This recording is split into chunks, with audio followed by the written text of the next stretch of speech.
Hello, it's a warm one today because Melbourne is doing summer. I wasn't consulted, I wasn't asked if we want to do this again, but apparently we do want to do it again. I don't love it. So I've got two things for Work in Progress Wednesday. One of them is on the loom, so I'll show you that first and then I'll show you what's in this bag. Once again, I'm showing you the very beginning of a pattern. There's my hem stitching there. Now the other night I was thinking that I've never done a houndstooth and I think everyone should do the classics. So I'm doing the houndstooth and it's coming out okay. It's a good practice technique for even beating. Now beating sounds more violent than it is. If you don't weave, you might be a little bit alarmed.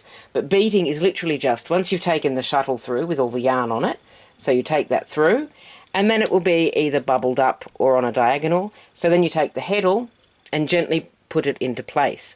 And for houndstooth to work, it has to be an even beat. So it has to balance with the warp.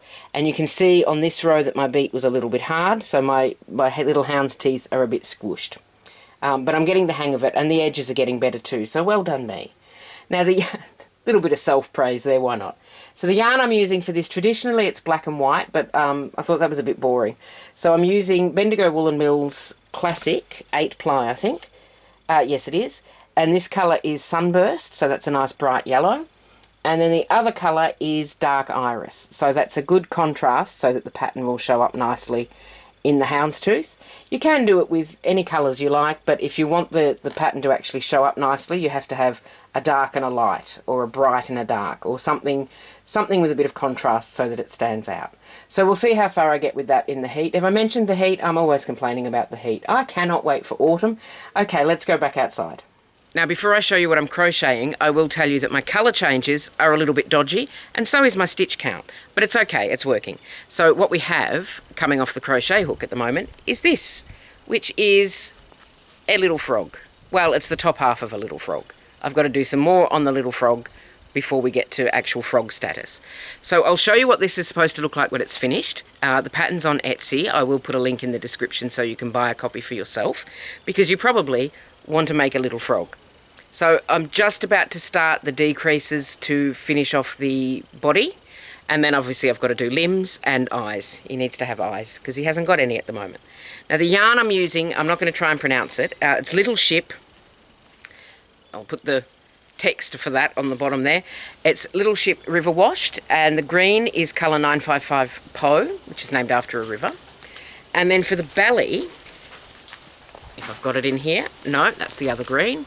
I bought two greens. I didn't need two greens, but I thought maybe I'll need two greens, so I bought two. So somewhere in here, no, that's the other green again. So organised. Here we go. And for the belly, I've got the Stone Washed, very organised. I've got the Stone Washed in colour 817 Citrine. Now, I don't know if you can tell on the camera. This is a cream base with a lemon yellow sort of highlight in it. I don't know if it's showing up, but it is kind of a nice variance to the colour for the belly. I think it's showing up better in stitches. I don't know. So also what I have for the eyes is more River Washed, which is colour 956 Avon, and that's going to be for the eyes. And then I was looking at this thinking, there's quite a lot of that. So once you've done the green frog, why not do an orange frog? So that might be in the future. I don't know. We'll see how I get on with my green frog. But that's how that's looking. Hopefully by next week I'll have at least finished the body, if not the limbs. Although the limbs shouldn't take that long, but I've said that before. So yes, I was going to say something else profound and I can't remember. Oh, the other thing that I've done is I've ordered the yarn for a temperature blanket. Because every year I think I should do a temperature blanket.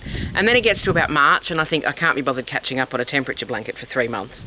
So I thought while it's January, I will order the yarn and get started on that. So that is potentially a year-long project. Although since I've ordered the yarn, not all of the content, but a lot of the content I'm being served on Instagram and YouTube and stuff is people saying 53 reasons why you shouldn't do a temperature blanket. So I'm just going to persevere and do it anyway. Alternatively, and I haven't really decided now, some people do a temperature snake, which is a long crocheted snake with each band of colour on the snake being the temperature. If you don't know what a temperature blanket is, this is going to make no sense to you. So just a quick little lowdown on a temperature blanket. It's a crochet or knit. I suppose you could weave one if you really put the effort in. Sorry about the wind. A blanket or scarf or something else, table runner, I don't know, snake. And each line of crochet or knitting is, the colour is determined by the maximum temperature of that day. So, for example, I'm going the traditional colours. It'll be much more easy to explain. Much more easy? Yeah, that makes sense. To explain when I actually have the yarn in my hand. It's on its way. But, so for example, I've got, if it's over 35 degrees, it's bright red. If it's 30 to 34 degrees, it's orange. So it sort of reflects the temperature in blanket form. Did that make any sense?